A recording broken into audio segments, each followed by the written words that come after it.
You're losing it, but you don't have to. In this episode, I'm going to talk about your cardiovascular fitness for a change. We talk about strength so much, but spoiler alert, there is a plot twist coming within this video.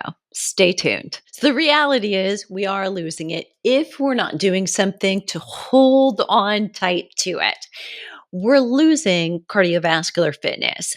It's named and measured by something called VO2 max, volume of oxygen consumed within a minute, a specific period of time.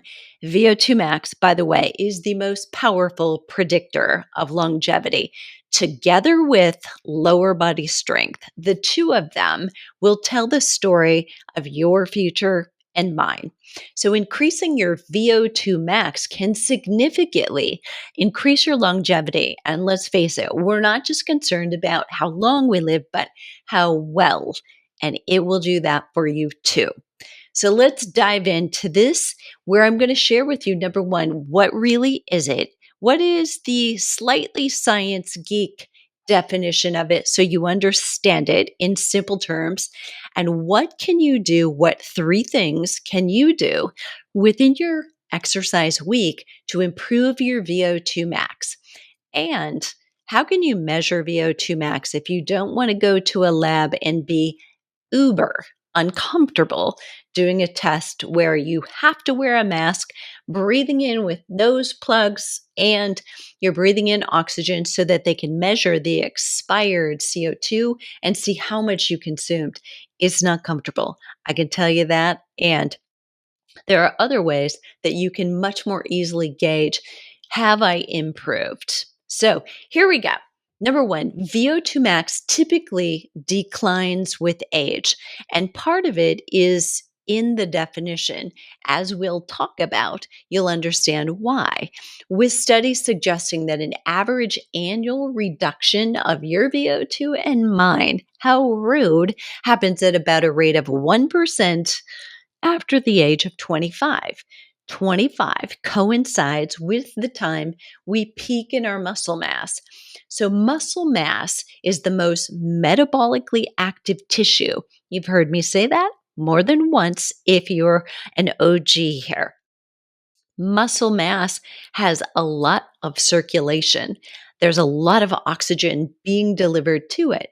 Fat mass doesn't have that at all. So we know that we want more muscle mass, and the more we have, the better our VO2 max stands to be. Now, we still have to do something fitness wise for it to be optimal, but in our lifetime, whether we exercise or we don't, we all peak our muscle mass at about age 25 naturally. Now, that's not to say that some of us might have been inactive at 25 and now we're 55 and we're starting to pay attention, right? And maybe we're more fit than we were then. And go you. For you, I'd love to hear it. Tell me in the comments. I want to hear from you.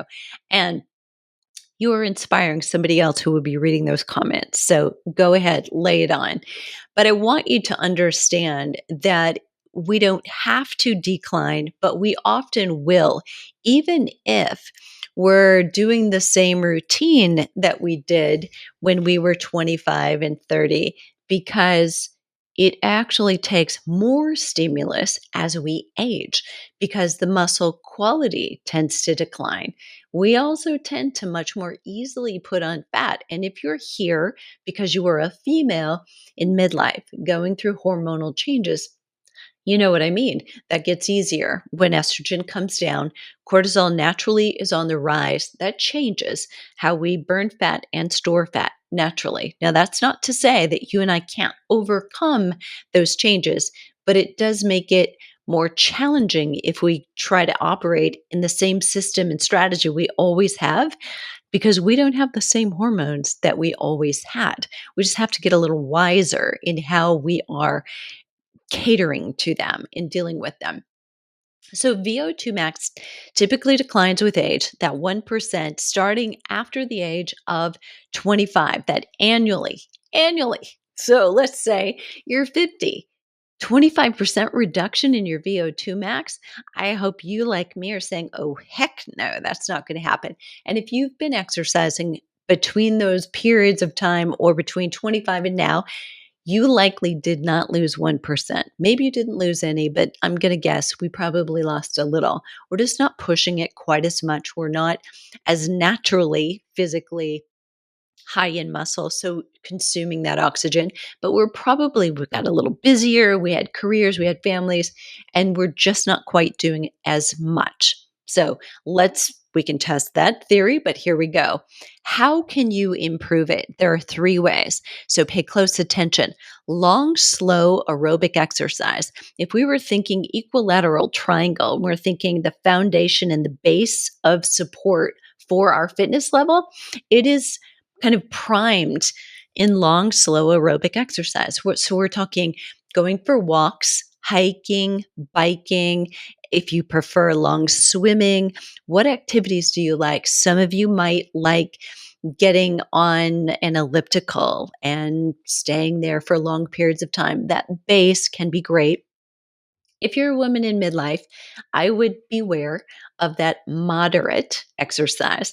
You get greater benefits working below a threshold where cortisol comes up. So it's where you're very comfortable. You're partially breathing through both your nose and your mouth.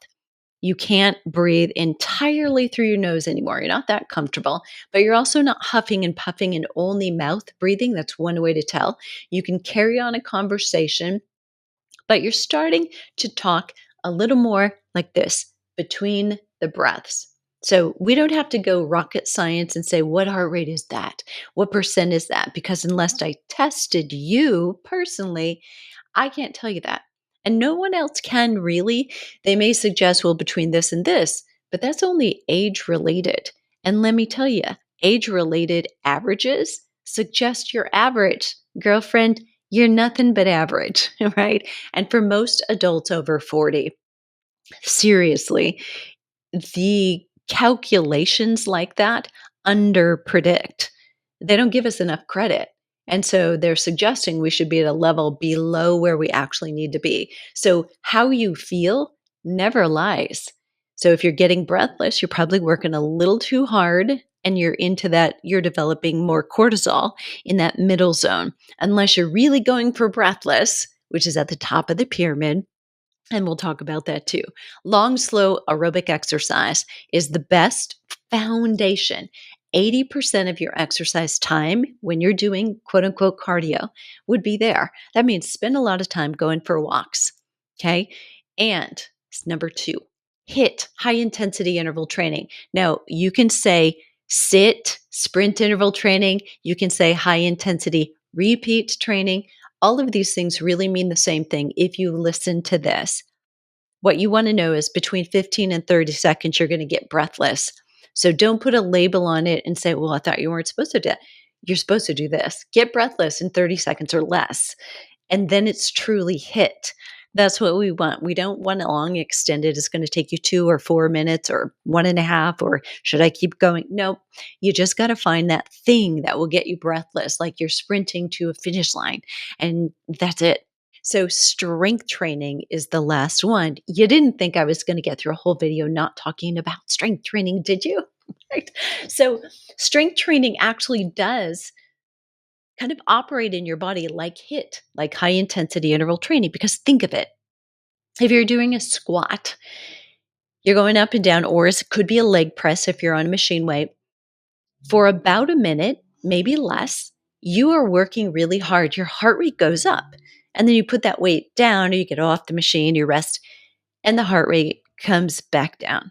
So it's like up and then down and up and then down. The same pattern that you create with high intensity interval training when you might be doing squat jumps or something else that gets your heart rate up, sprints on the bike, on the elliptical. So, those 2 high intensity activities you want to spend less time at. There's more muscle damage. There needs to be more recovery, but you do want to do them. That's how you want to spend your time if you're focused on VO2. Make sure you get breathless a little bit every week. Doesn't have to be much, but it needs to be there. And that's prioritizing it. So, improving both your fitness, that oxygen delivery, and the use of the oxygen. When you get more fit, you start walking more, you're doing interval training, you're doing your resistance training. Your body, your heart muscle, number one, is stronger and it pumps more blood and more oxygen with every single beat. It's more efficient. So, it doesn't have to be as high a heart rate. Your resting heart rate comes down. And there's the second piece that happens with VO2 max. It can't just be the oxygen passing through, the oxygen has to stop and get absorbed. And that extraction also happens. If you've ever noticed with triathletes, somebody who does a lot of endurance activity, they're very vascular, meaning you can see their veins, you can see it in their legs. And that means they're probably really good at pulling that out. They've got a lot of vascularity. It shows right now. Not all of us are going to be that lucky to be able to see it because they got that little extra something on top. And that's okay too, as long as it's happening. So, when you improve your fitness level, and if you were to reduce your weight, like your body weight, maybe you lost a little body fat, we don't want to lose muscle, it would mean that your VO2 improved. And let me tell you why. VO2 is a measure of milliliters, like that's the container, how much milliliters per kilogram per minute. It's saying, what's the volume of oxygen that, based on your body weight, you can consume per minute? That's how VO2 is scored. For a co-ed in college, the average for females is probably about 42. For males, it's a little bit higher, might be 48. I have had some I've tested 15 years every semester. We would test students doing this. So I had to be the instructor in the room, and we let them be their own guinea pigs and learn how to administer tests. I would teach them how to do that. When we look at how do we compare, you and I, are probably we've slipped back, maybe not lost a percent of our VO2 every year since 25, but we're probably not at our peak, whatever that was. And if you didn't major in kinesiology, you probably didn't do that testing necessarily. Now, if you have been a triathlete or other kind of ultra endurance athlete, you may indeed have gone in and done some testing. But think about when you improve your fitness, the oxygen delivery and extraction gets better. If we were to lose weight, then we're delivering more oxygen to less weight. Our VO2 suddenly goes up. So there are two ways to approach it. Now, you may not want to or stand to lose weight, so that's not going to change things. But definitely, again, we don't want to lose muscle ever. Keep that real estate, it is yours. Let's come back to the value of VO2 for reducing all cause mortality, meaning reasons to die. Let's not do that. A moderate increase of 3.5 milliliters per kilogram per minute. That is what we call a metabolic equivalent, or a MET level. MET levels are kind of like, how hard is an activity? And we would say, well, that's an equivalent of, say, 3 METs, or that's an equivalent of a 6 MET level. And by the way, 6 METs is going to make both you and I cry. That's hard. It's really hard. So 1 MET might be, we're climbing the stairs and we're climbing a couple flights of stairs. We had to keep going. It would get maybe more challenging, but we can do that. Not that big a deal.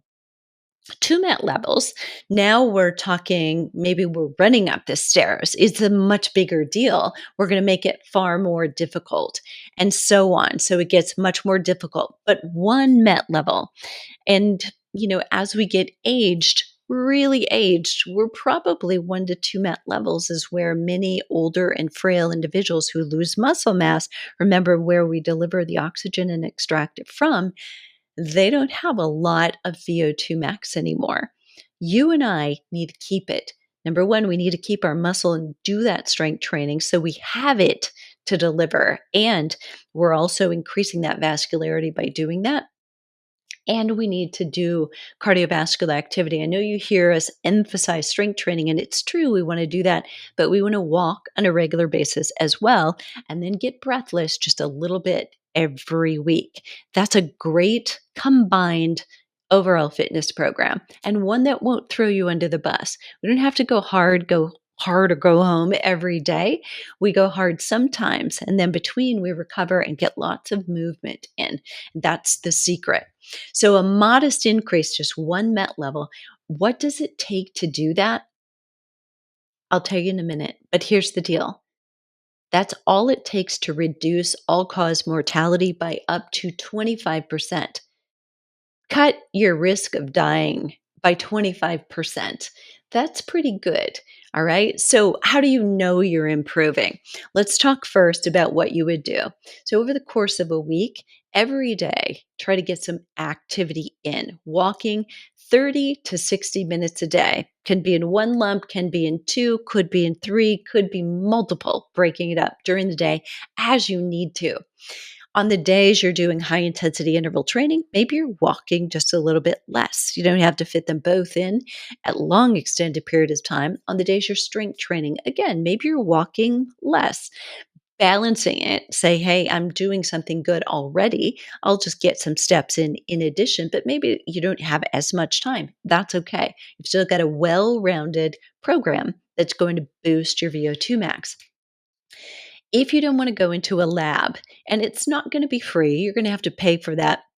And the ideal would be if you're going to test once to find out what it is, you test again after and in between of programming to improve it on purpose. So we know you're becoming more fit and efficient. But if you don't want to do that, go through the discomfort and then have to do it again and know you're going to go through that discomfort. It's always worth the second time because you know it's coming, right? So here's ways you could do this. Testing your fitness level at home. And I've got a whole battery of tests you can get, but I'll tell you some of these and then tell you how you can get your hands on the PDF. It's an e-guide that will give you 7 categories of testing that you can do pretty easily at home. Number 1 is your resting heart rate. So if you're wearing a Garmin or a watch and maybe already telling you what it is, but first thing in the morning while you're lying horizontal. So if you don't sleep with your watch on, you're going to need to just stop, take your heart rate, and look at what is your resting heart rate per minute. While you've been horizontal all night, it's at its lowest. That's truly your resting heart rate. So even in the day, if you've been sitting for a while reading a book, that might be okay if that's the first time you remember it. But if you've had caffeine, you've had stress, you've had other things going on, it probably isn't at its low. But when you see a change in your resting heart rate, you see it go down from where it was. That's an indication that your heart has become stronger and your VO2 very likely has increased. Second, recovery heart rate at the end of an interval. And I explained how to do this in the longevity scorecard. So grab that. But you would do an interval where you get breathless within 30 seconds and you mark what is my heart rate when I get breathless right now, when it's at its highest. And then 1 minute later, you look at where's my heart rate now? That difference, how much did you come down? That recovery heart rate, if it's 20 beats or more, you've done really well. So you're recovered quickly, your heart is resilient. It's kind of saying, yeah, no problem. What else you got? That wasn't that big a deal. The third thing is do a 1 mile walk test. Now, if you have a local track that you can get access to, treks are great because you can say, okay, I'm on the inside lane. I'm walking a mile. I know this is a quarter-mile track. I'm going to walk it 4 times and then stop. Generally, you can double check the distance with if you've got a Garmin or something that's measuring distance for you. That'll also help. If you don't, see if you can find an area flat in your neighborhood. You want this to be repeatable. So you're going to come back and do it a second time later after you've done some training. So you've done some high intensity interval training, you've done some strength training, you've done some walking on a regular basis. You're going to come back and periodically repeat that test, maybe once a month, maybe once a quarter, but you want to double check. Am I getting anywhere? Is my program working for me? If you see that resting heart rate come down, if you see your recovery heart rate improve, so at the end of the interval and 1 minute later, and the gap between those two numbers is 20 or more, you're doing great. And the 1 mile walk test, whatever that number is when you first test, did it improve later? And you can also compare yourself to norms. How do I compare to other women who are, in my case, 61? How do I compare whether we're looking at recovery heart rate or we're looking at resting heart rate? In those two cases, those are much more relevant to us, to me and you. Your resting heart rate, you may have one you've been born with because of your genetics. You didn't pick your parents well. And it's just what it is. You ride a little higher, but that may be healthy for you and normal for you. So you just need to look at, where is my resting heart rate now? And if I am conditioning purposefully to get in better shape, is that coming down? Because it will if your cardiovascular program is working for you.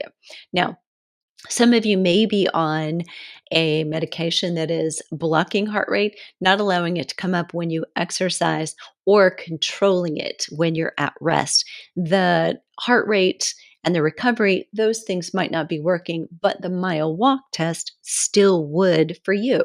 You can still look at, if I'm going a mile, how long does it take me? How quickly can I get that done? Those are great tests. And no matter what happens to your heart rate when you're doing that, you're going to walk as quickly as you can. For the scorecard, you can get it. It's free, accessible. And what you'll get is a scorecard so you can begin that test now. Compare yourself to norms, but most of all, compare you today to you after you've gone through a training program. So check the link down below. Let me know how you're doing. Questions about VO2 max or your cardiovascular fitness, I would love to hear from you.